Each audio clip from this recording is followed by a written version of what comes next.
Et c'est toujours avec le sourire que nous vous retrouvons chaque semaine pour cette matinale sur Savane TV. Alors bonjour et bienvenue à Bonjour le Faso. C'est une nouvelle semaine qui démarre pour nous avec une nouvelle équipe de réalisation. Nous sommes ravis d'être avec vous pour encore de nouvelles aventures, de nouvelles découvertes et puis bien sûr de l'information. Pour cette semaine, nous sommes installés à Lumbila. À Lumbila, nous vous faisons découvrir l'orphelinat Sainte-Thérèse de Lumbila à travers la rubrique à la découverte 2. Et pour la revue de presse de ce jour, nous allons recevoir sur ce plateau Rachid Assad Zongo pour partager l'information avec nous. Notre invité du jour a été Premier ministre, donc il est ancien Premier ministre du Burkina Faso. Il vient de mettre au point son parti politique. Il s'agit notamment du Rassemblement patriotique pour le développement, en abrégé RPD. Nous recevrons sur ce plateau M. Luc Adolphe Tiaou, qui est notre invité de ce jour. À partir de 8h, il sera là sur ce plateau pour partager son actualité avec nous. Nous recevrons également des invités dans la deuxième partie de cette émission pour parler notamment de formation en marketing digital avec notre coach qui sera là sur ce plateau, mais également sa directrice générale qui sera là. Avec nos deux invités, nous allons parler de marketing digital. Installez-vous confortablement parce que pour aujourd'hui, ça promet. C'est parti.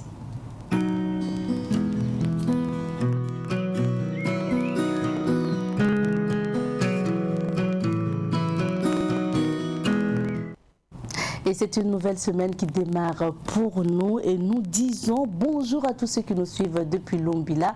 Oui, depuis Lumbila, puisque nous y sommes installés pour vous faire découvrir l'orphelinat Sainte-Thérèse de Lumbila. Alors, cet orphelinat, il faut le rappeler, a célébré le samedi 17 octobre 2020 son 25e anniversaire. Ça veut dire que à la date justement d'aujourd'hui, l'orphelinat a 26 ans puisque nous sommes en 2021. L'orphelinat Sainte-Thérèse de Lumbila est un centre qui accueille et accompagne les orphelins et enfants en détresse de 0 à 18 ans. Il a été fondé au Burkina par les sœurs missionnaires de l'Immaculée Conception en 1995. Pour visiter ce centre d'accueil des enfants en détresse de Lumbila, il faut aller à 18 km au nord-est de Ouagadougou sur la route nationale numéro 3. Ce centre fonctionne principalement grâce aux dons de personnes de bonne volonté physique et morale. Selon la présidente de l'association des Voix de l'Espérance, ces dons viennent de partout au Burkina et au-delà même des frontières. Cette aide n'étant toujours pas suffisante, des activités d'autoprise en charge ont été initiées par les sœurs missionnaires de l'Immaculée Conception. Ces activités sont entre autres l'élevage de bovins, de caprins et de volailles, la culture de spiruline, le maraîchage et la gestion d'une pizzeria dont la boulangerie qui est la principale source de revenus.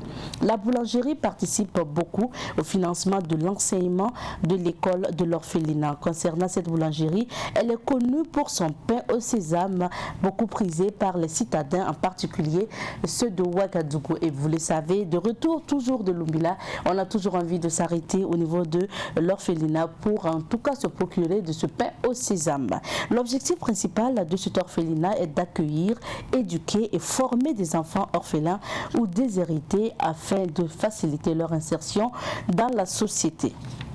L'orphelinat rend ses enfants autonomes et responsables pour leur vie future. Depuis sa création, il a reçu 600 enfants dans son espace de 13 hectares, dont une petite partie seulement est exploitée. L'orphelinat Sainte-Thérèse de Lumbila, il faut le rappeler, a célébré ses 25 ans d'existence. C'était les 17 et 18 octobre 2020. Tout au long de cette semaine, vous aurez des témoignages des sœurs de l'orphelinat, des anciens pensionnaires de l'orphelinat et de quelques ambassadeurs et bonne volonté qui soutiennent bien sûr l'orphelinat Sainte-Thérèse de Lumbila. L'occasion pour nous encore de dire merci à ces sœurs qui nous ont bien accueillis donc du côté de Lumbila, et merci à Abdoulaye Kinda qui a effectué la visite pour nous. Alors, pour la suite de cette émission, nous allons marquer une petite pause musicale. C'est le temps que Rachid Assad Zongo s'installe pour la revue de presse. Merci, et pour la suite de cette émission, nous recevons Rachid Assad Zongo pour la revue de presse.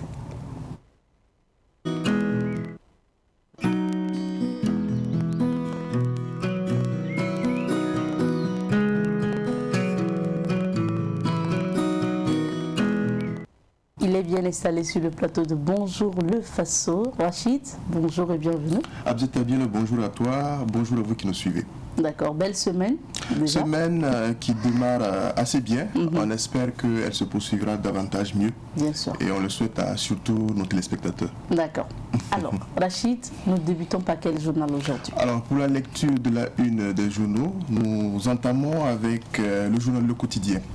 Et ce journal, déjà, nous confie, pour ce qui est du sommet de la CEDEAO à Accra, sur le Mali et la Guinée, les dirigeants maliens interdits de voyager, leurs avoirs gelés.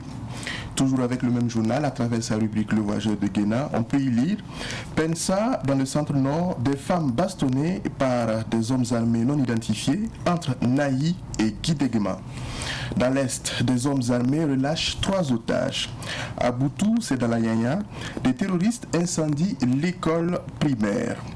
Expulsé du Burkina, Kémy Séba attaque l'État burkinabé devant la Cour de justice de la CEDEAO.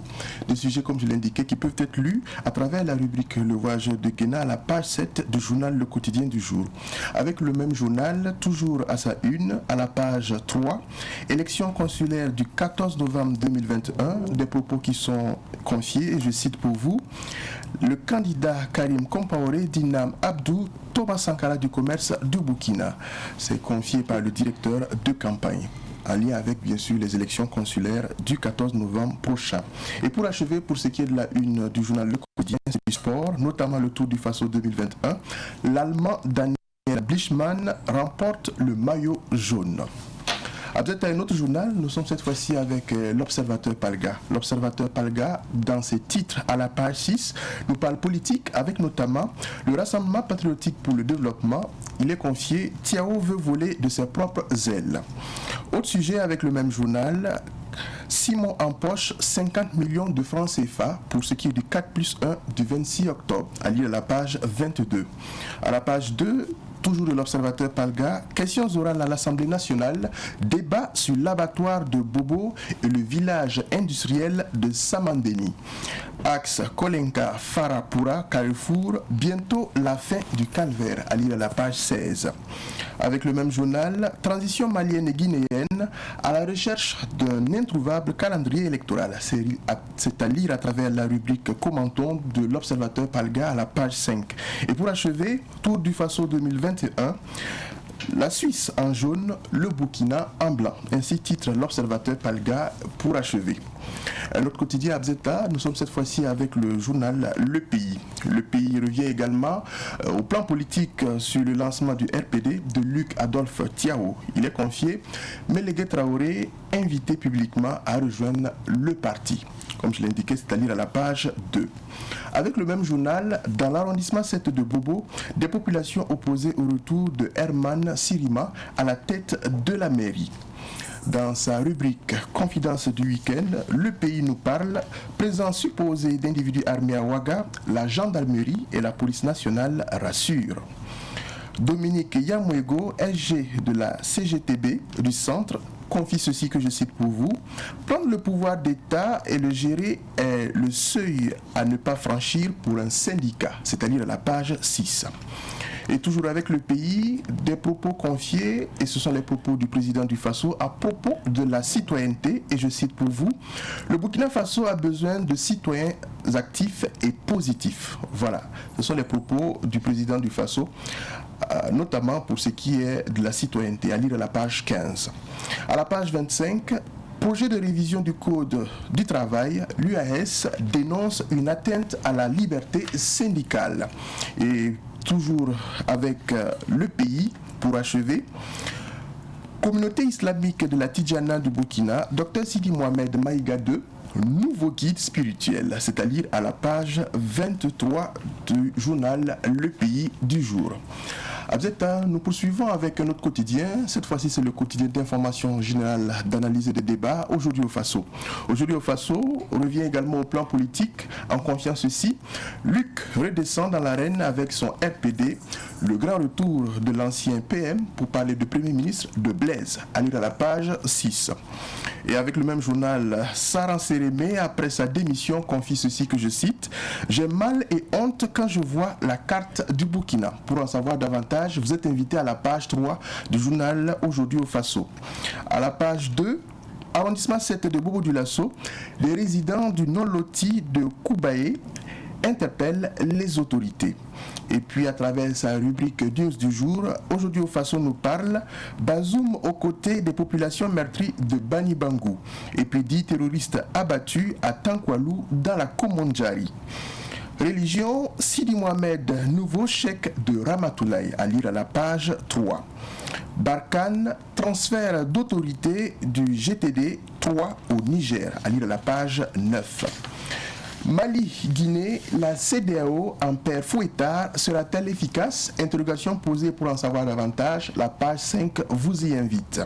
Et pour achever avec Aujourd'hui au Faso, c'est le 33e tour du Faso qui nous parle avec ce titre. L'Allemand Bischmann s'envole en jaune. À lire à la page 11. À Bzeta, on fait escale depuis Bobo-Dioulasso dans la région des Hauts-Bassins avec l'Express du Faso. Ce journal revient sur, on va dire, l'actualité, notamment dans l'arrondissement 7 de Bobo-Dioulasso. Il est confié. Sorti de prison, Silima Herman se disponibilise encore pour des opérations immobilières. Et puis, des jeunes s'opposent farouchement à son retour comme maire. Toujours avec l'Express du Faso, à sa une, dans sa rubrique Autant le dire, terrorisme, insécurité, on en parlera tant que ça va continuer. Et puis, Rassemblement patriotique pour le développement, le tout nouveau parti de Luc-Adolphe Tiao. Dans sa rubrique Simple détail, l'Express du Faso confie Mali et Guinée, la CEDEAO à la recherche du kit nécessaire. Et puis, élection consulaire 2021, quelques favoris dans le Houé. Pour achever, le Tour du Faso 2021, Bischmann, l'Allemand qui offre la victoire à la Suisse. Nous poursuivons la lecture de la une, on va dire des journaux, mais également des sites en ligne, avec un site en ligne et c'est www.infowakak.net. Ce site nous confie Ouagadougou, accident sur un véhicule de secours d'urgence. C'est une ambulance. Politique, le parti du Rassemblement patriotique pour le développement voit le jour avec Luc-Adolphe Tiao. Dr Sidi Mohamed Maïga II, nouveau guide spirituel de la communauté islamique de la Tidjana du Burkina. Insécurité urbaine pour achever avec www.infowakak.net.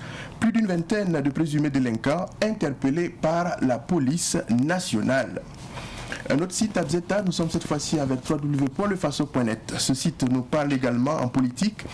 L'ancien Premier ministre Luc-Adolphe Tiao crée le Rassemblement patriotique pour le développement RPD. Politique toujours, nous n'allons pas laisser Edicom Boygo détruire le CDP. Ce sont les propos d'Adam Matiendre Bogo, dit colonel. Dans l'arrondissement 7 de Bobo-Dioulasso, il est confié des populations s'opposent au retour du maire Herman Sirima. Lutte contre l'excision, oui prévenu, à la barre lors d'une audience foraine dans la boucle du Mouhouni. Pour achever avec www.lefaso.net, atteinte à la liberté d'expression, l'activiste Kémy Seba porte plainte contre le Burkina Faso devant la CEDEAO. À un autre site, nous sommes cette fois-ci avec www.burkinbia.com.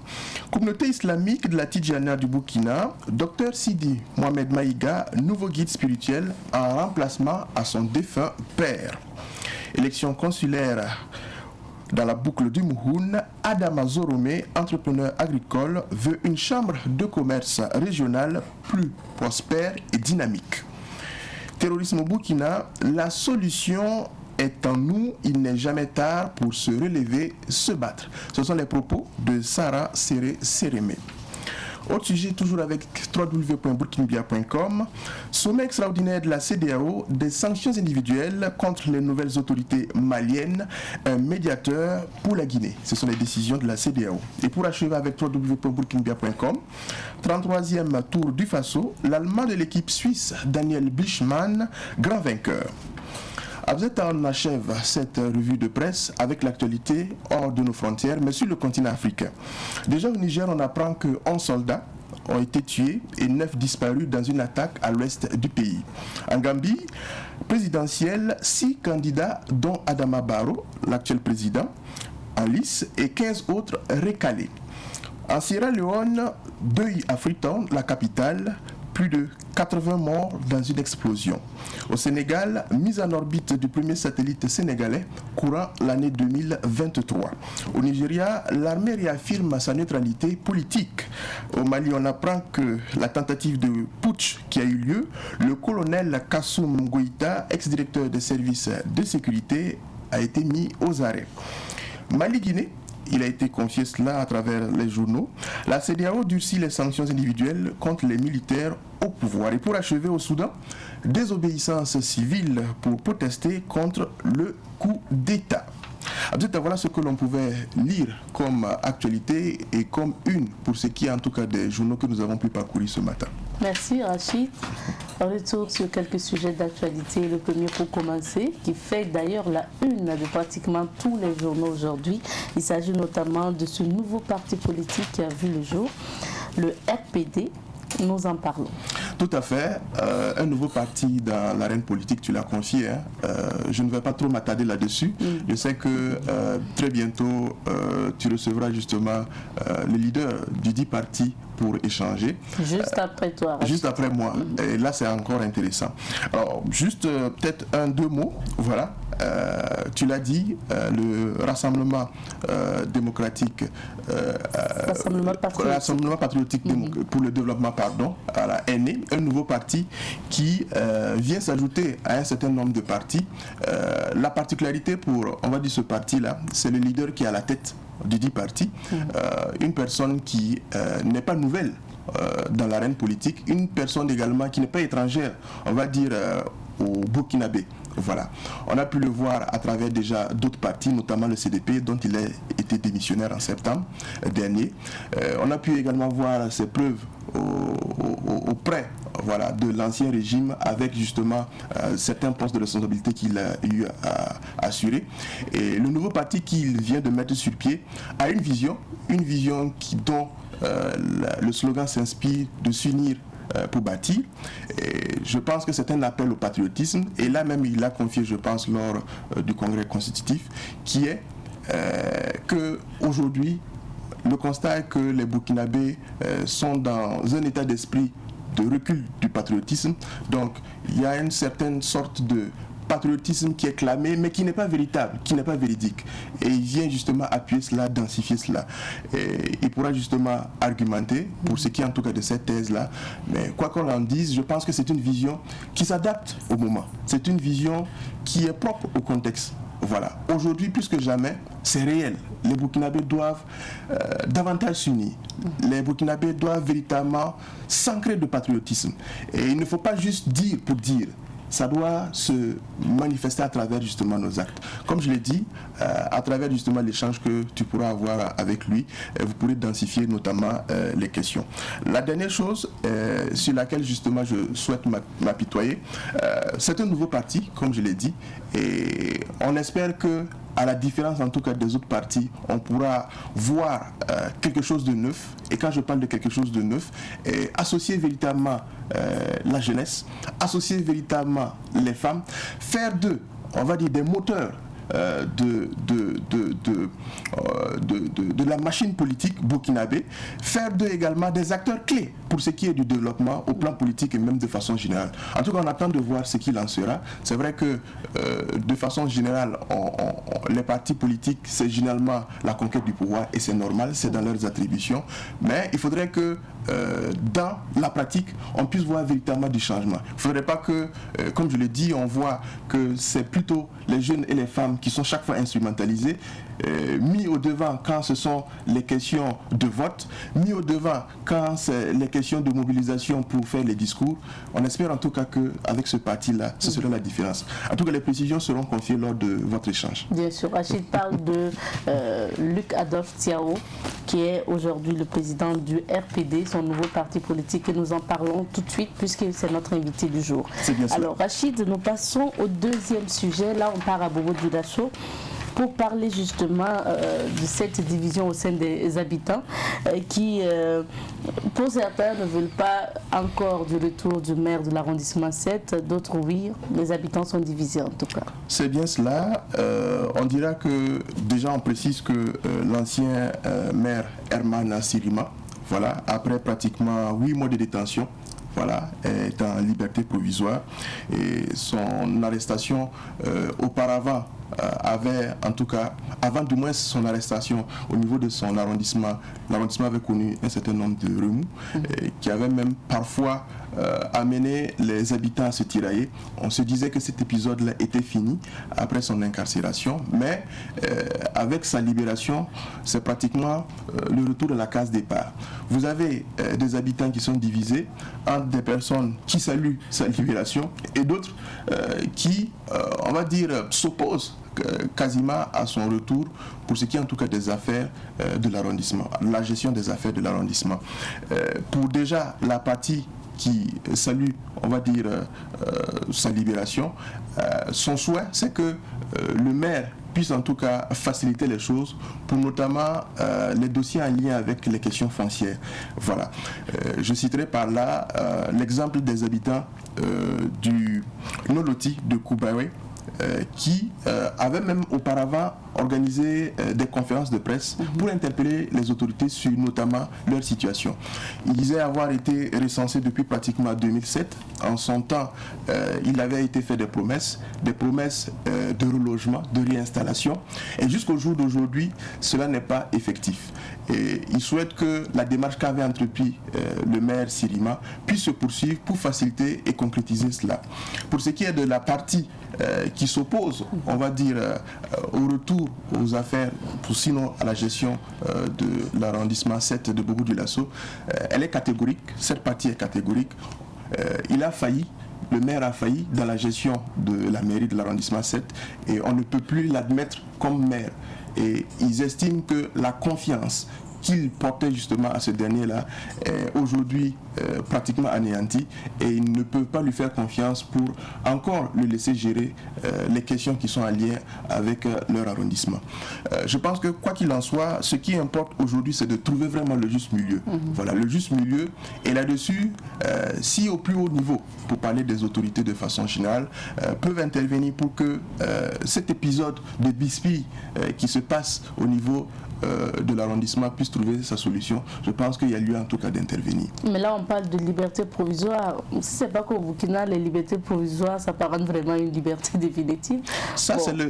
C'est le cadre de la justice. Oui. Voilà, c'est le volet justice par rapport au cas du maire. Ce qui nous importe, c'est les bisbilles au niveau de la population. Il ne faudrait pas que les populations soient divisées pour une personne, mais plutôt pour des questions d'intérêt général. C'est de cela que je parle. Parce que si les gens doivent, on va dire, je ne voudrais pas dire se rentrer dedans, s'ils doivent justement se mécontenter ou se disputer à cause d'une personne, alors qu'il y a des questions qui vous concernent directement, les questions qui sont en lien justement avec votre vécu en société, je pense que c'est ce qu'il faut mettre en priorité. Voilà pourquoi je pense qu'il y a lieu quand même que les autorités au plus haut niveau agissent pour qu'on n'en arrive pas à une situation véritablement désobligeante. Pour ce qui est de la liberté provisoire du maire, comme je l'ai dit, c'est le volet justice qui gère la question et il n'y a pas lieu justement de, comme on dit, mettre la main là-dessus. On attendra de voir ce que la suite va donner. Mais pour ce qui est en tout cas des bisbilles qu'il y a au niveau de la population, qui divise la population, il faut qu'on évite cela. D'accord. Voilà. Alors, Rachid, on va s'intéresser maintenant à la police municipale qui a retiré des affiches au niveau donc des rues. C'est bien cela et notre confrère, le journal Le Pays, l'a si bien traité. Il est revenu sur notamment, je pense que c'est une campagne de désaffichage d'affiches. Voilà, au niveau particulièrement de la ville de Ouagadougou, une opération qui a eu cours pratiquement, je pense, la semaine passée et l'avant-semaine passée, et qui a permis en tout cas de retirer des affiches illégalement affichées. Et c'est facile, hein, aujourd'hui, quand on prend certaines artères de la ville de Ouagadougou, même pratiquement les grandes rues, on pourra voir que il y a des affichettes, des affiches partout, même sur les pancartes légal, voilà, les pancartes qui sont légales. Ils trouvent moyen de venir quand même coller sur souvent même les personnes qui ont respecté les normes d'affichage. C'est de l'incivisme caractérisé, c'est de l'incivisme notoire. Voilà. Et là-dessus, il y a une loi en la matière, voilà, qui régit justement le cadre d'affichage. Et je pense que dans sa démarche, pour ce qui est en tout cas de la police municipale, à travers cette opération-là, c'est également sensibiliser les populations, sensibiliser les citoyens, pour qu'ils sachent qu'il y a des voies pour justement l'affichage. Et les personnes justement qui, en tout cas, vont contrevenir à cela, c'est sûr que les prochains jours, peut-être on sera une autre étape où on va dire, voilà, il y a des personnes qui ont été interpellées pour le non-respect justement de l'affichage. Et ils seront justement... Bien sûr, voilà. Il faut que l'on participe nous-mêmes à la construction de notre société. Et vous savez que quand on ne respecte pas les règles, parfois ça nous-mêmes nous handicape. Voilà. Et là-dessus, parlant pas seulement de règles, vous voyez, quand il y a ces affichettes sur notamment les feux tricolores, il y a des affichettes même qui vont même cacher les feux tricolores. Et qui distraient, ça dépend du message qui est inscrit. Tout à fait. Il y a des affichettes au-delà dont le message se veut parfois même douteux. C'est grave. Voilà. On ne veut pas donner d'exemple, mais vraiment, souvent, quand tu lis des choses, c'est grave. Tout à fait. Il y a des affichettes aussi dans des endroits qui ne sont pas appropriés. Voilà. Quand on voit sur des murs de clôture de centres hospitaliers, de centres de santé de façon générale, ou d'autres lieux publics comme ça, on se demande si véritablement, parfois même, il y a des responsables dans la dite ville. On se demande si aussi les personnes qui s'adonnent à cette pratique-là, si ce sont des personnes qui véritablement sont des citoyens. Parce qu'on ne peut pas comprendre que il y ait des pancartes qui vous montrent que c'est la voie à suivre, il y ait des cadres où on peut justement communiquer sur, on va dire, pour ces affichettes-là, mais les gens préfèrent la facilité et contreviennent. Je pense que au-delà de l'opération de désaffichage, après justement la sensibilisation, il faudra sévir. Et pour cela, on pense que, pour ce sens-là en tout cas, les médias sont en tout cas ouverts pour accompagner, on va dire, les autorités qui sont concernées par la question. Merci Rachid, voilà. Le temps est terminé. Le temps est terminé. Oui. Bon, soit. Le temps est terminé parce que notre temps est terminé. Je te laisse quand même 30 secondes pour parler du Tour du Faso parce que c'est terminé. Oui. C'est la fin. Le Tour du Faso est en effet terminé. Le Burkina Faso, malheureusement, n'a pas remporté le maillot jaune. C'est l'équipe suisse avec un Allemand, Daniel Blichmann, qui repart avec le maillot jaune. On va dire que de façon générale, en tout cas, le Tour du Faso, pour ce qui est des retours que nous avons, globalement, c'est bien passé. Les ratés, on aura l'occasion d'en parler pour nos différentes sessions. Mais qu'à cela ne tienne, le contexte dans lequel justement on est, beaucoup en tout cas se posaient plusieurs questions de savoir si on pourra vraiment mener à bien, on va dire, ce tour-là, tant bien que mal. Pas d'incident majeur. En tout cas, ça c'est à féliciter. Sur le plan sportif, c'est vrai que le maillot jaune ne nous revient pas. Le classement aussi, relativement, on peut apprécier comme déprécié. Je pense qu'en tout cas, le Burkina Faso n'a pas démérité. C'est de façon générale le cyclisme qui gagne. Il faut faire preuve de fair play. On espère en tout cas que pour ce qui est en tout cas du prochain tour, le Burkina Faso pourra se distinguer en bonne place. Merci bien Rachid. Merci. Nous allons te raccompagner avec la météo, le temps que notre invité s'installe. Nous poursuivons avec cette émission et cette fois-ci nous faisons place à la rubrique invité du jour.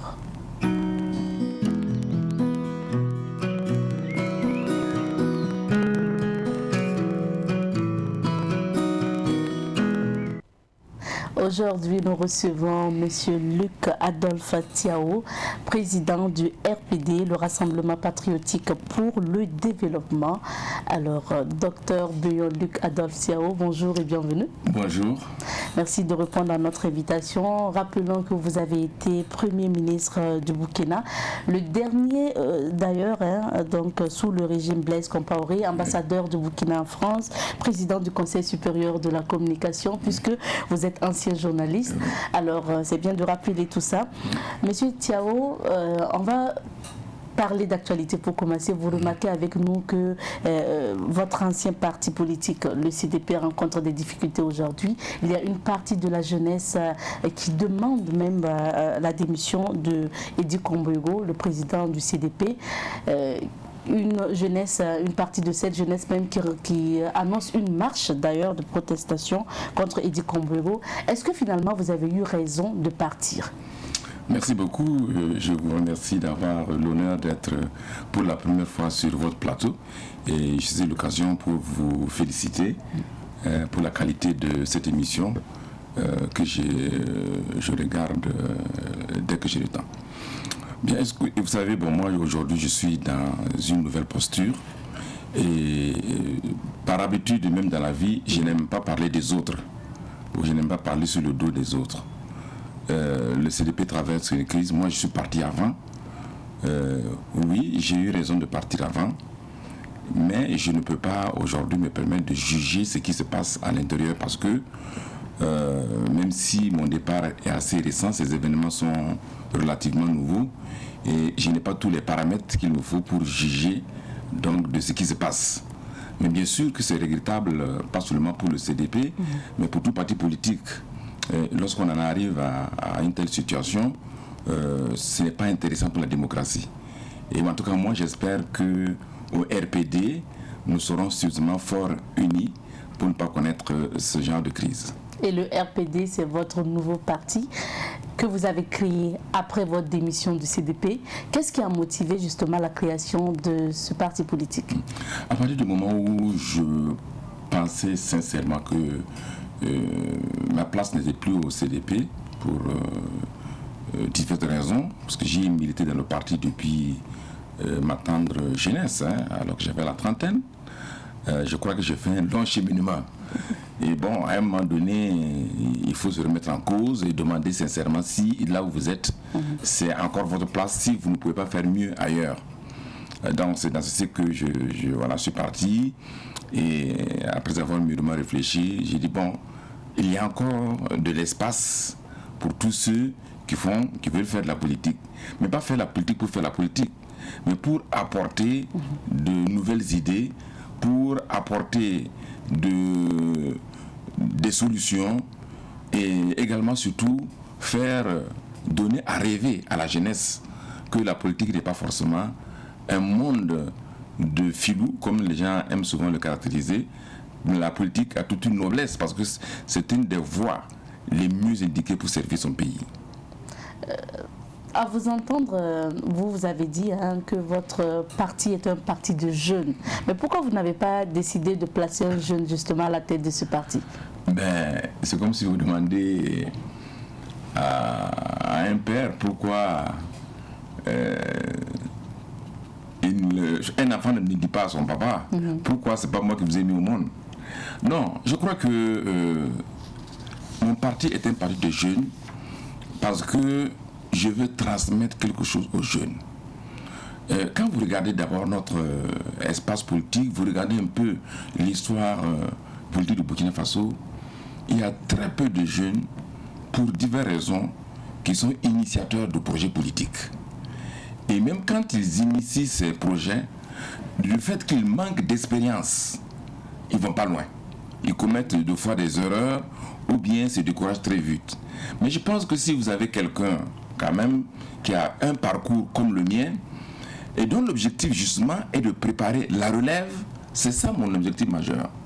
Je vais préparer la relève assez rapidement et donner aux jeunes qui viendront avec moi une autre vision de la politique que j'ai toujours défendue depuis que moi je militais au sein d'un grand parti comme le CDP, mais dont moi seul je ne peux pas faire changer. Maintenant j'ai la possibilité, après de moi ou avec d'autres camarades, nous avons partagé cette vision, je mettrai ces jeunes devant. Et c'est eux qui seront demain de la relève de ce parti. Je n'ai pas dans l'immédiat une ambition, mais je vais préparer les jeunes de telle sorte que plus tard, ils soient des hommes politiques responsables qui ont une autre vision de la politique et surtout des jeunes qui aiment leur pays. C'est pourquoi nous mettons beaucoup l'accent sur le patriotisme qui, pour nous, est essentiel si nous voulons servir vraiment notre pays. Et quelle est justement l'alternative que vous proposez aux Burkinabés à travers ce parti? Bon, je crois que ce que nous souhaitons, c'est leur donner d'aller au-delà des clivages que nous voyons. C'est de dire aux jeunes, ils doivent se parler, de dire aux jeunes, ils doivent avoir partagé ensemble des idéaux fondamentaux qui sont à la base de toute société. Nous allons proposer aux jeunes et au pays une société réconciliée avec elle-même. Une société où nous allons lutter contre véritablement les inégalités, où nous allons lutter véritablement contre l'injustice. Nous allons proposer une société où réellement tous les Burkinabés devront jouir des mêmes droits avec ce que nous pouvons. Mais c'est une société où nous pensons que ensemble nous apporterons le bonheur à tout un chacun. Vous semblez dire que le Rassemblement patriotique pour le développement vient un peu réparer les torts causés notamment par le pouvoir de Blaise Compaoré, ou en tout cas votre gouvernement au temps de Blaise Compaoré. Est-ce que cela est possible? Est-ce que vous pouvez encore réparer ces cœurs-là au sein des Burkinabés? Surtout quand on sait que votre gouvernement est toujours sur le banc des accusés. Non, je ne pense pas que j'ai dit... Moi, je ne suis pas venu au nom de Blaise Compaoré ou au nom du régime de Blaise Compaoré. Non. Luc Adolphe Thiaw est un homme qui a tiré de l'expérience de sa vie passée et principalement de son bref passage dans le gouvernement de Blaise Compaoré. Je regrette profondément, et je pense que je l'ai déjà dit à plusieurs reprises, je suis sincère, je regrette la manière dont notre régime n'a pas pu comprendre la clameur publique, les revendications, alors que nous pensions bien faire. Et malheureusement, les choses se sont mal terminées. Pas parce que nous avons perdu le pouvoir, mais parce qu'il y a eu des pertes en vie humaine, il y a eu des gens qui ont perdu leurs biens, la fracture sociale s'est élargie. Alors, partant de ce constat, justement le risque, vous savez, quand vous êtes dans une telle posture, c'est de vous renfermer sur vous-même. Chacun de nous doit chercher quelle manière il peut faire pour se racheter, pour demander le pardon et la confiance du peuple. Il n'y a pas meilleure façon que de venir humblement devant le peuple burkinabé pour leur dire, c'est vrai, hier j'étais comme ça, aujourd'hui j'ai pris conscience de mes insuffisances, de mes erreurs, et je voudrais que vous me fassiez confiance pour que je puisse vous servir davantage. C'est tout ce que moi je peux leur dire, parce que c'est des choses qui arrivent dans la vie qu'on n'avait jamais prévues. Donc c'est un parti indépendant dont l'initiative vient de moi et de plusieurs camarades, dont la plupart d'ailleurs n'ont pas servi le régime de Blaise Compaoré. Je vous dis, beaucoup de gens se sont dit, ah oui, que sa base naturelle, ça va être le CDP. Non. C'est vrai qu'il y a beaucoup de camarades, notamment ceux qui sont de ma région, c'est normal parce que la politique, les gens voient d'abord l'individu. Mais si vous prenez aujourd'hui le bureau exécutif du RPD, je peux vous dire que plus de 80% des personnes viennent d'ailleurs d'autres partis politiques ou n'ont jamais milité. Donc ce n'est pas des gens qui étaient liés à l'ancien régime ou pas. Non. C'est des gens aujourd'hui qui me font confiance parce qu'ils se disent, avec lui, on pense qu'on peut aller loin. Et vous lancez aussi en même temps des appels pour appeler des anciens camarades aussi. Mais c'est l'ambition de l'homme politique, madame. Il y a pas dans ce domaine, il n'y a pas de sentiment. Hein? Je peux lancer un appel à qui je veux. Bon, je sais que vous faites référence à la boutade de Mélégué. Non, Mélégué, que vous comprenez, c'est un ami de très longue date. Mélégué, il a été mon maître en scoutisme, mon ami. On a mené les réformes du scoutisme ensemble. C'est un homme de valeur donc, que je connais. Donc vous avez besoin de lui dans votre il est très fidèle en amitié. Moi donc à l'ouverture c'est une boutade que je lui ai lancée. Il est suffisamment quand même responsable pour savoir où il va aller. Et lorsque j'étais au CDP, nous étions tout le temps ensemble. Mais bien sûr que je ne bouderais pas le plaisir de le voir, lui ou d'autres camarades du Haut Conseil ou même du parti, d'être avec moi. Je ne bouderais pas le plaisir de voir d'autres personnes venant d'autres partis, du parti au pouvoir, venir avec moi. Non, c'est simplement une boutade que j'ai lancée pour montrer la proximité qui est entre cet homme et puis moi. Est-ce que vous n'avez pas créé ce parti pour vous protéger contre le jugement de la Haute Cour de justice? Vraiment. Bon, j'attends souvent ça, mais je pense que il faut être sérieux. Il faut vraiment être sérieux. À moins qu'on soit quelqu'un qui ne réfléchit pas. Je ne vois pas le rapport entre créer un parti politique et chercher un moyen de se prémunir de la justice. Si j'avais cherché la voie la plus tranquille, ça aurait été que je reste en Côte d'Ivoire ou je reste en France. Et puis je ne viens pas. Et quand j'étais en Côte d'Ivoire, j'avais la possibilité de travailler. En France, j'ai eu des personnes qui ont voulu que je vienne travailler avec eux. Mais moi, j'ai expliqué plusieurs fois, je ne suis pas parti en exil de façon forcée. Je suis parti simplement parce qu'à un moment donné, des amis, des parents ont estimé que la situation était suffisamment tendue, qu'il était mieux de me mettre un peu à l'abri le temps que les choses évoluent un peu. Voilà comment je suis parti en Côte d'Ivoire. Et je l'ai dit en partant, j'ai informé officiellement les autorités de la transition. Je ne suis pas parti nuitamment caché. Fui, quoi. Jamais. Le ministre Auguste Barry est là. Il peut vous le témoigner. Je l'ai appelé pour lui dire que je partais. Donc j'ai informé la sécurité. Je n'ai pas eu de problème au niveau des forces de sécurité tout au long de mon parcours jusqu'à rentrer en Côte d'Ivoire. Donc si je suis venu pour répondre à un devoir de justice. Je suis venu pour me mettre à la disposition de justice comme je suis jusqu'à présent à la disposition de la justice. Je ne peux pas prévoir là de ce que la Haute Cour de justice va dire. Ça, je vis, tant que j'ai mes droits, j'en profite. Et si demain, la Haute Cour de justice décide, et je pense qu'il n'y a aucune raison que je n'ai pas confiance aux magistrats qui vont nous juger sur la base de ce qu'ils ont comme éléments, mais pourquoi les gens pensent que forcément nous devons être condamnés? Je crois que il faudrait qu'on sorte un peu de cette façon de caractériser la justice. Moi, j'y vais, je me dis dans mon fort intérieur que je pourrais bénéficier, en tout cas, d'une décision favorable. Mais je reste là et je ne fais pas cela pour me protéger ou bien pour ne pas avoir la sanction de la justice. Vous me permettez en même temps aussi, parce que je sais qu'il y a des camarades, par exemple, qui ont rejoint le MPP, on a dit la même chose d'eux. Je crois qu'il faut vraiment respecter les gens dans leur dignité. Et ceux qui ont subi, c'est vrai qu'ils vivent une situation difficile depuis 7 ans, nous sommes nombreux à vivre cette situation difficile, chacun fait à un moment donné un choix, pas forcément parce qu'il veut se protéger de la justice, puisque la justice même poursuit des gens du pouvoir. Il y a un ministre qui n'était pas le moins du MPP qui a été en prison. Il y a des maires, il y a des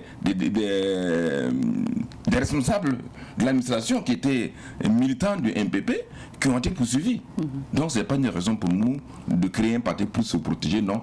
On crée un parti pour contribuer au développement de Burkina Faso, à la réconciliation de Burkina Faso et à la promotion de la jeunesse. Est-ce que vous pensez que certains de vos camarades d'hier auraient dû aussi avoir le courage de revenir au Burkina comme vous? Je vais parler de Blaise Compaoré, François Compaoré. Non, moi je dis toujours, vous savez, il y a des décisions dans la vie, ce sont des décisions personnelles. C'est lié à de nombreux facteurs psychologiques, culturels. Chacun a sa façon d'appréhender la vie. Moi, au-delà de tout, moi je ne peux pas donner de leçons. Je ne vais pas dire aux gens non, rentrez. Chacun sait pourquoi il n'est pas rentré. Et ce n'est pas à moi de juger s'ils ont raison ou pas. Moi j'ai posé un acte qui me paraît conforme et j'ai vu que les Burkinabés ont apprécié cet acte. Et j'ai vu que les Burkinabés, je ne dirais pas qu'ils m'ont déjà pardonné, sur très prétentieux. Mais aujourd'hui, je suis un homme libre, qui circule librement, qui n'a jamais eu d'ennui avec qui que ce soit, et donc qui profite donc vraiment, encore, ces années que Dieu lui a données, de profiter donc de sa terre natale, et même de se lancer en politique, et même d'avoir été en campagne électorale, même si j'ai été battu. Donc, qu'est-ce qu'il y a plus de mieux dans la vie? Donc moi je ne regrette pas du tout d'être rentré. Vous pensez que les autres aussi auraient dû? Je ne sais pas, mais ils ont des raisons. Ils ont des raisons. Et je crois que le président Compaoré, de ce que je sais, semblait en tout cas disposé à rentrer. Et les dispositions ont été prises par le gouvernement pour faciliter son retour. Bon, de ce que je sais également aussi, parce que il y a longtemps que je n'ai pas eu de contact direct avec lui, je pense qu'il y a quelque part aussi sa santé dont il faut en tenir compte. Et je vous dis vraiment, vivre en exil, n'est pas quelque chose de facile, c'est très très très très difficile. Et il faut avoir toute une approche pour les exilés. Peut-être que on a manqué aussi d'approche pour convaincre certains à rentrer.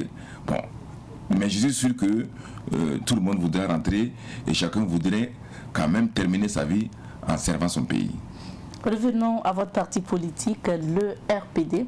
Alors, quel positionnement vous avez choisi? La majorité ou l'opposition? On vous voit mal en tout cas avec Edi Komboego au sein du CFOP, puisque vous avez claqué la porte du CDP. Ah, donc vous voyez bien avec la majorité? On n'a pas votre réponse. Non. En fait, vous savez, ça aussi, c'est ma méthode. Vous pourrez parler de la méthode Tiao, et d'ailleurs, je ne suis pas le seul. Le manifeste que nous avons adopté lors du congrès indique beaucoup de choses. Notre priorité à l'heure actuelle, ce n'est pas de nous retrouver tout de suite dans un camp ou dans un autre. Notre priorité est de marcher par nous-mêmes et de mettre en place une structure qui, de mon point de vue, pourra peser demain sur l'échiquier politique.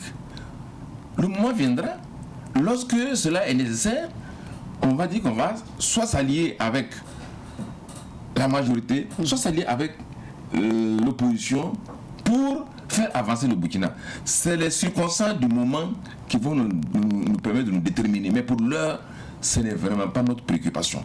Nous voulons construire ce pays, être convaincus de nous-mêmes et être en mesure de prouver aux Burkinabés qu'il y a une autre alternative, il y a un autre parti politique qui peut apporter sa contribution au développement du pays. Donc, notre tâche, c'est de mettre en place le RPD dans toutes les structures, dans toutes les provinces du Burkina Faso. À ce jour, déjà, nous pensons qu'il y a au minimum, pour un départ, pas moins de 15 provinces où nous sommes présents. C'est quand même quelque chose. Donc, c'est à peine en quelques temps au Congrès. Et nous pensions que si on enlève les invités qui sont venus, il n'y a pas moins de 500 personnes. Le CBC a refusé du monde. Donc ça veut dire qu'il y a quand même que, quelque part, notre offre politique trouve des échos auprès donc, des populations burkinabées et que les gens attendent à ce qu'on apporte quelque chose de nouveau. Donc pour le moment, pas question de choisir un camp. Non, pour le moment, nous voulons construire le RPD afin qu'il soit un parti fort, afin qu'il soit un parti qui apporte sa contribution au développement du Burkina Faso. Est-ce que vos anciens ministres sont au RPD avec vous? Non, je ne pense pas. Pour le moment, non. Bon, comme vous savez que le militantisme politique, une fois de plus, moi je ne jette pas l'opprobre sur quelqu'un. Chacun a ses raisons. Je pense qu'il y en a qui se sont retirés définitivement de la vie politique. Il y en a qui sont au CDP.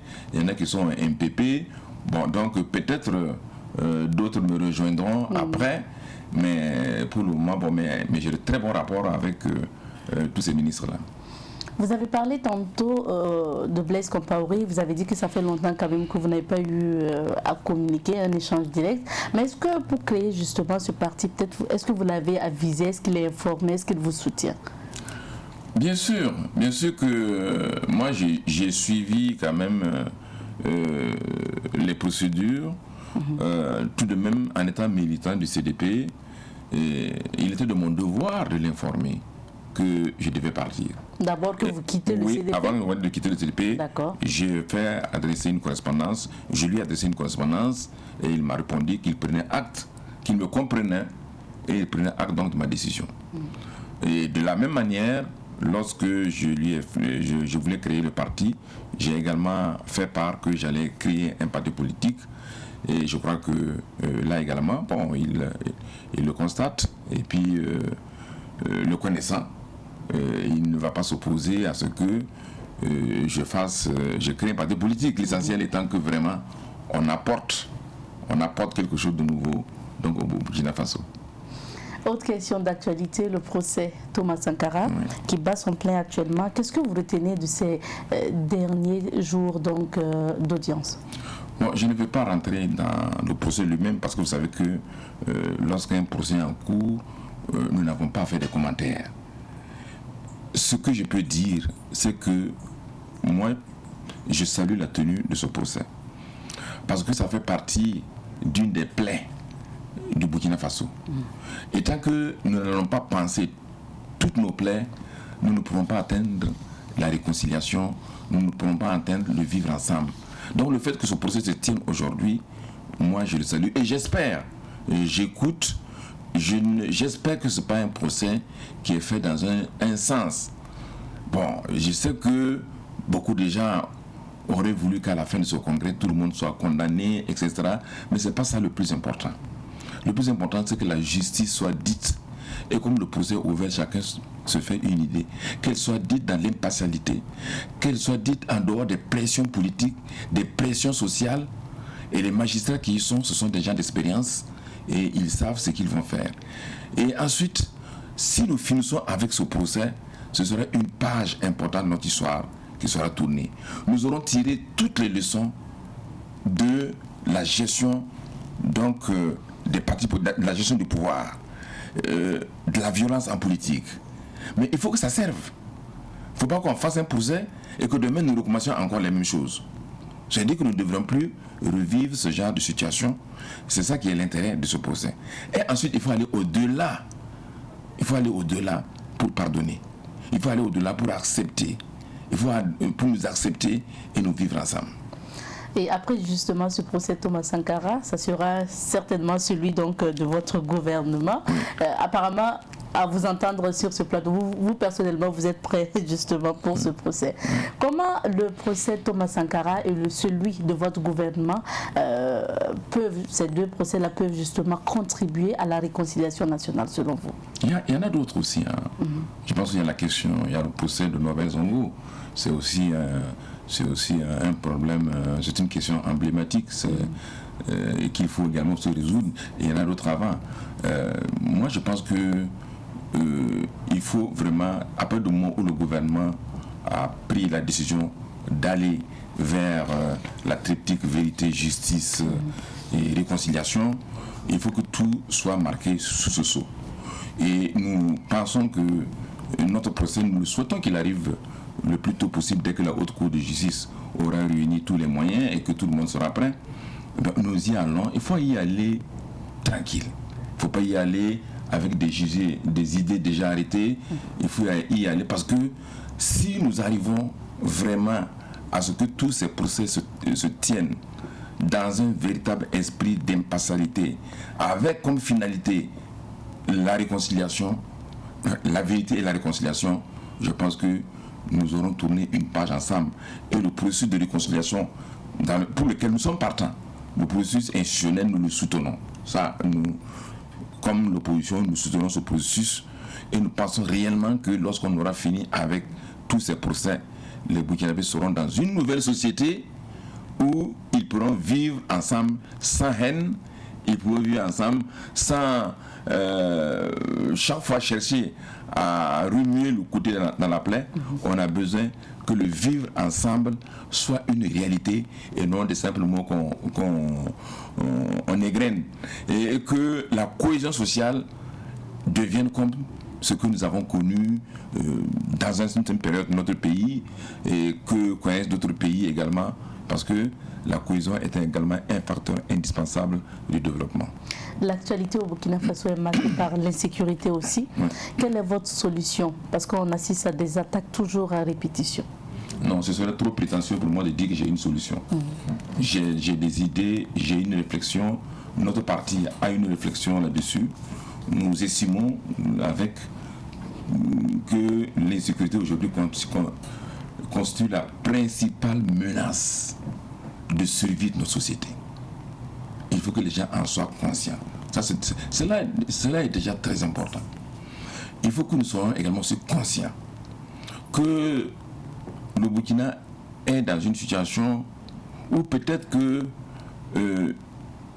il a besoin pour une fois que tous ses fils, ses filles et ses fils s'unissent ensemble pour lutter contre l'insécurité. Dans la lutte contre l'insécurité, il y a plusieurs niveaux. Et chacun sait à quel niveau il peut intervenir. Il y a le niveau militaire, les niveaux stratégiques, opérationnels. Moi, je suis un civil, et je ne suis pas bien placé pour donner des leçons aux militaires de la manière dont ils doivent se comporter sur le terrain politique. Mais ce que je dis, en tant que civil, je dois m'assurer que les militaires, au front, sont suffisamment bien équipés, qu'ils ont le moral et qu'ils ont l'envie de se battre. Et c'est là que le second niveau que la société intervient. Et moi, les militaires, je vois, il y a des vedettes, il y a des chanteurs qui composent des chansons pour soutenir les FDS, les VDP. Il faut aller encore plus loin que ça. Il faut qu'il y ait un mouvement général de patriotisme qui montre que nous tous, nous sommes en faveur de soutien donc pour nos forces de défense de la sécurité. Et il faut que les partis politiques se parlent. J'ai dit, la majorité seule ne peut pas avoir à elle seule le monopole de la vérité sur la lutte contre le terrorisme. Elle a besoin également aussi de l'opposition, parce qu'à l'opposition, il y a des gens, il y a des stratèges, il y a des intellectuels, il y a des patriotes qui n'attendent qu'on fasse appel à eux pour apporter leur contribution. Voilà un peu notre vision que nous avons par rapport à cette question. Et quels sont les prochains chantiers auxquels le RPD va s'attaquer? Les élections municipales? Non, bâtir notre parti. Bâtir. Il ne faut pas sauter un bébé qui commence à marcher, veut sauter 1 mètre. Non, il faut aller tout doucement. Moi, je ne me précipite pas dans la vie. On va d'abord, on vient de finir le congrès. Et nous sommes contents de la manière dont les choses sont passées. Nous allons maintenant nous atteler progressivement à implanter le parti sur l'ensemble du territoire en mettant l'accent sur là où, bien sûr, nous pouvons aller le plus vite possible. C'est bâtir, structurer le parti, c'est la priorité. Et ça, croyez-moi, c'est un travail qui n'est pas facile parce que j'en sais quelque chose pour avoir été déjà dans un parti politique, à une direction politique.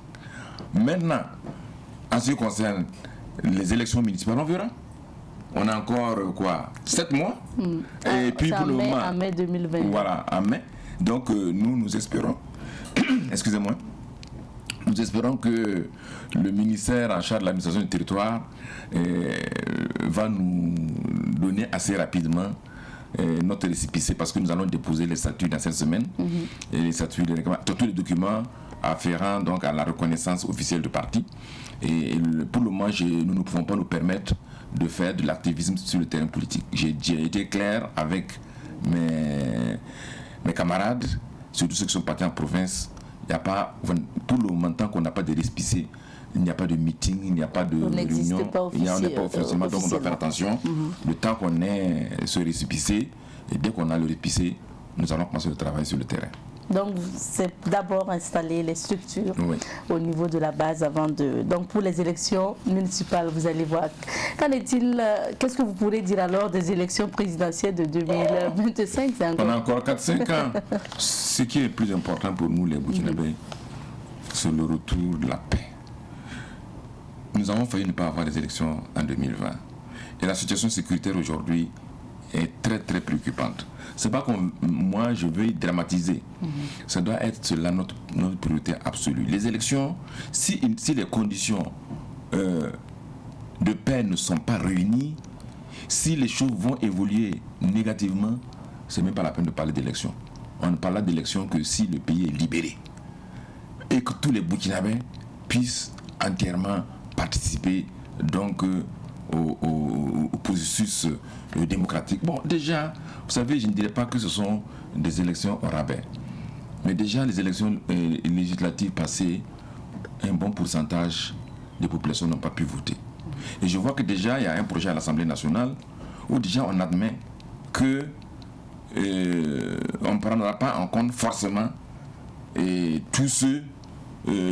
toutes les circonscriptions qui existent dans une localité donnée. Si on atteint 50%, ok. Donc ça veut dire qu'il y a 50% dont on pourrait ne pas prendre en compte tenu de la situation sécuritaire.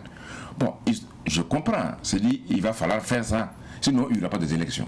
Mais est-ce qu'en 2025, on va vivre encore cette situation-là? Est-ce qu'une partie des Burkinabés sera exclue du processus électoral parce qu'il y a l'insécurité?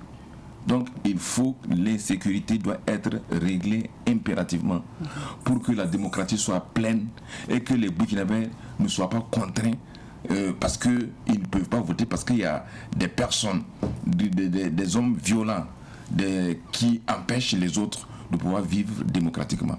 Alors mon souhait le plus absolu, pensons d'abord à la sécurité, les élections viendront plus tard, mais chaque parti en interne a sa stratégie qu'il conçoit. On ne va pas s'asseoir pour attendre 2025 pour commencer déjà à dire on va aller aux élections. Mais vous n'allez pas entendre dans notre discours parler des élections 2025. Mais si tout est réuni et qu'il y a justement élection en 2025, Luc Adolphe Thiaw, candidat ou encore va soutenir par exemple le candidat soit du MPP, du CDP ou un autre parti? Désolé, madame, vous voulez me tirer les verres du nez? Non, moi je suis un homme, je dis, je suis un croyant. Je pense que tout ce qui m'arrive dans ma vie, c'est Dieu qui l'a permis. Dieu seul sait ce que je serai en 2025, en 2030. Dieu seul sait. Peut-être que si la volonté de Dieu demain est que je m'allie à un parti ou à un groupe de partis, à la majorité ou à l'opposition, ou moi-même, ce sera sa volonté. Mais pour le moment, je ne rêve pas de ça. Pour le moment, je veux construire un parti fort qui, d'une manière ou d'une autre, devrait peser sur l'échiquier politique national. Merci d'être passé. Merci beaucoup pour cet entretien. Et je remercie une fois de plus votre chaîne qui est dirigée par quelqu'un de valeureux. Permettez-moi quand même de faire cette digression. Sidna Ba, je le connais depuis très longtemps. Et c'est un self-made man. Vous savez, nous qui avons étudié, qui avons fait les grandes écoles de journalisme, souvent nous pensons que nous avons le savoir, la science de la communication. Mais lui, c'est un communicateur né. Donc ça prouve que l'entrepreneuriat, ça aussi c'est une manière de m'adresser à la jeunesse. L'entrepreneuriat n'est pas forcément les écoles. C'est bien, il faut les écoles. Mais c'est d'abord l'ouverture d'esprit. Et je pense dans ce domaine-là, Sidna Ba est un modèle pour tous ceux qui veulent entreprendre. C'est un modèle pour tous ceux qui veulent faire de la communication. Donc, je le dis parce que c'est un ami.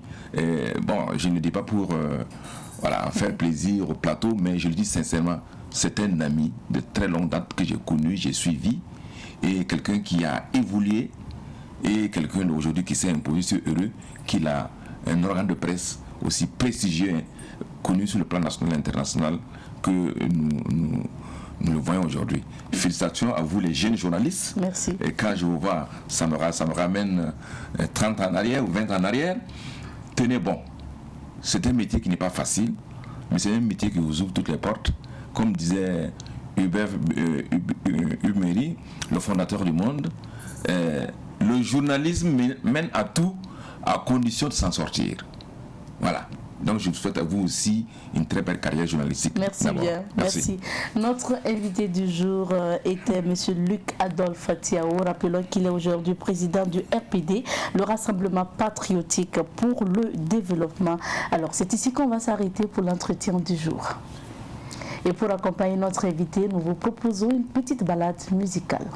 Pour la suite de cette émission, nous recevons des annonceurs sur ce plateau. Nous allons parler de l'entreprise et du marketing digital avec nos invités sur ce plateau. Nous sommes avec M. Alex Balogan. Il est coach en développement personnel et PDG de DMS, c'est Digital Marketing School. Bonjour coach et bienvenue. Bonjour Madame Nikema. Ça fait la deuxième fois sur ce plateau. Merci d'être là à nouveau. Merci beaucoup. Vous n'êtes pas venu seul aujourd'hui. Vous êtes venu avec Marina Zeye, directrice de Digital Marketing School. Bonjour. Bonjour madame. Merci à tous les deux d'être sur ce plateau. On parle de marketing digital avec vous, mais déjà, on vous souhaite quand même parler un peu de coaching, coach. On a le plaisir de vous avoir sur ce plateau. Coaching personnel ou encore, développement personnel. De quoi il s'agit? Oui, le développement personnel, c'est apprendre à mieux se connaître et donner le meilleur de soi à l'humanité. Et nous savons très bien que le monde est plein de problèmes. Mais si le monde est plein de problèmes, c'est parce que chaque être humain est une solution. Et nous devons identifier les problèmes qui attirent notre attention et apporter de la solution à ces problèmes. Et si chacun pouvait identifier un problème et apporter la solution, on aura moins de problèmes dans le monde. Alors, vous avez dit que vous aidez les gens à connaître du progrès remarquable et vous aidez les entreprises à devenir incontournables sur leur marché. Oui. Comment vous procédez? Qu'est-ce qu'il faut comprendre par ça? Oui, la première chose, c'est de savoir qu'il y a la possibilité de grandir, il y a la possibilité de devenir meilleur, on a la possibilité aussi de connaître un meilleur résultat, d'atteindre ses objectifs. Mais il faut la connaissance. On dit la connaissance amène la croissance. Plus je connais, plus je peux croître. Mais si l'entreprise opère au même niveau sans l'augmentation de connaissances, d'abord au niveau de responsable principal, parce que le responsable principal doit chaque fois rechercher de la nouvelle connaissance. Parce que si je me développe, l'entreprise se développe. Mais beaucoup de chefs d'entreprise font l'erreur de vouloir investir uniquement dans l'entreprise. Non. Il faut investir en soi. Il faut aussi former son personnel. Il faut investir dans son personnel. Parce que plus vous grandissez, plus votre entreprise va grandir. Donc moi, ce que j'apporte, c'est cette connaissance qui permet à l'entreprise de quitter le niveau A au niveau B. Et de façon individuelle aussi la même chose. L'homme peut avoir plus de résultats, il peut évoluer dans la vie. Mais il faut qu'il sache comment ça se fait. Donc beaucoup de personnes arrivent à un moment où moi-même ça m'arrive, je suis bloqué, j'ai besoin alors d'aller me ressourcer quelque part, de rencontrer un coach, un mentor, un modèle, lire des livres, écouter des formations pour pouvoir débloquer la situation et avancer dans ma vie. On ne peut pas avancer sans rechercher de nouvelles connaissances. Sans oublier que la connaissance d'hier, c'était pour le problème d'hier. Mais les problèmes d'aujourd'hui, ça s'actualise. Exactement. Donc, si les problèmes s'actualisent, nous devons aussi nous actualiser. Merci. Alors maintenant, on va parler de votre entreprise qui est Digital Marketing School et je me retourne vers Zéé. Marina de Mouesse, désolée. Alors, vous êtes la directrice de cette entreprise. Parlez-nous de votre entreprise. Ok, Digital Marketing School est une école qui forme les professionnels et les étudiants aussi, tous les jeunes qui veulent se faire former dans le métier du web. À savoir, nous formons des graphistes professionnels, nous avons des community managers que nous formons aussi les développeurs web et nous aidons aussi tous ceux qui veulent approfondir aussi leurs connaissances en montage vidéo ou bien les passionnés aussi qui veulent s'aventurer et en faire un métier en fait. Marketing digital. C'est quoi le marketing digital? Aujourd'hui, on ne peut pas créer une entreprise sans la vente. D'ailleurs, même la raison principale d'une entreprise, c'est de pouvoir vendre ses produits ou ses services. Alors, on avait l'habitude de vendre de façon traditionnelle. On peut, pourquoi pas, on ne vend pas des flyers, des prospectus, on fait de la prospection, mais aujourd'hui on peut faire ce qu'on appelle la prospection digitale. Okay. La prospection physique, je me déplace vers les entreprises, que ce soit le B2B, le B2C, je me déplace vers les gens et je propose mon produit. Mais aujourd'hui, avec le digital, je peux toucher 1 millier de personnes sans me déplacer. Donc, le marketing digital, c'est pouvoir vendre par les outils du web ou les outils du digital. Toucher des milliers de personnes avec moins de budget, pourquoi pas. Je pense qu'on parlera aussi de ça plus tard. Donc, la maîtrise du marketing digital nous permet de toucher un plus grand nombre et surtout d'avoir le retour de ces personnes que vous touchez. J'ai la possibilité aujourd'hui, avec le marketing digital, de savoir qui sont ceux qui sont intéressés par mon produit. Alors que dans la prospection physique qu'on faisait normalement, le marketing traditionnel, je n'ai aucune idée de qui est intéressé. Je vais juste vers les gens, je propose mon produit.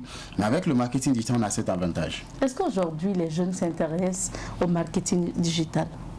Je pense qu'il y a un problème parce que quand vous faites des recherches, par exemple sur Google, et vous tapez les 20 métiers les plus recherchés en Afrique, en 2020 ou bien 2021, Oui. vous verrez que les métiers qui sont cités sont les métiers du web, les métiers du digital, le community management, le développeur mobile, le développement web, tout ça. C'est ça qu'on voit d'abord. Mais aujourd'hui, les jeunes que nous avons ne comprennent pas encore que le monde a évolué et le monde est en train d'évoluer à une grande vitesse. Donc, on a les jeunes qui ne comprennent pas la valeur et la puissance du digital. Parce que le digital permet aussi de travailler dans n'importe quel secteur d'activité. Pourquoi on doit faire appel à votre entreprise? Ok, c'est déjà pour former et pour les aider déjà à avoir ces compétences parce qu'on a une équipe vraiment très compétente et nous avons des experts dans ce domaine au fait parce qu'il y a toute une procédure derrière qu'il faut suivre pour aider les entreprises à avoir la visibilité, pour te positionner en premier dans les moteurs de recherche, tout ça. Donc nous avons cette expertise-là et nous formons les gens à l'avoir et à le développer dans leur secteur d'activité. Monsieur Balougan, alors dites-nous qu'est-ce que votre entreprise offre ou dispose en termes d'offres de formation? Oui, en ce qui concerne la formation, d'abord nos formations viennent avec un accompagnement. Chaque personne est accompagnée dans sa formation pour lui permettre d'être vraiment professionnel. Et les différentes catégories de personnes que nous formons, déjà, c'est les professionnels, les commerçants, les entrepreneurs. Un commerçant aujourd'hui doit apprendre le e-commerce. Comment est-ce que je vends en ligne? Donc maintenant, quelles sont les formations que nous faisons? Nous avons la formation en community management qui veut simplement dire la gestion des différentes plateformes de réseaux sociaux, la vente sur ces différentes plateformes. Nous avons aussi le graphisme professionnel qui est la conception, apprendre à concevoir des affiches, des visuels. Aujourd'hui, on parle de la communication visuelle. Que ce soit sur les statuts, vous voyez des affiches.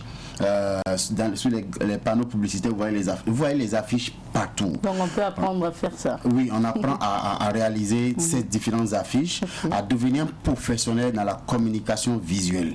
Il y a aussi le montage audiovisuel, apprendre à réaliser des spots vidéo, des clips, des documentaires et autres. Et à part ça aussi, on a la formation en création de sites web, ce qu'on appelle développement web. Aujourd'hui, presque toutes les entreprises ont des sites web et on crée, il faut maintenir aussi ces sites web. Mais il y a un métier que je vois que n'est pas vraiment développé, et alors que c'est le métier le plus rentable. Ah oui? Oui.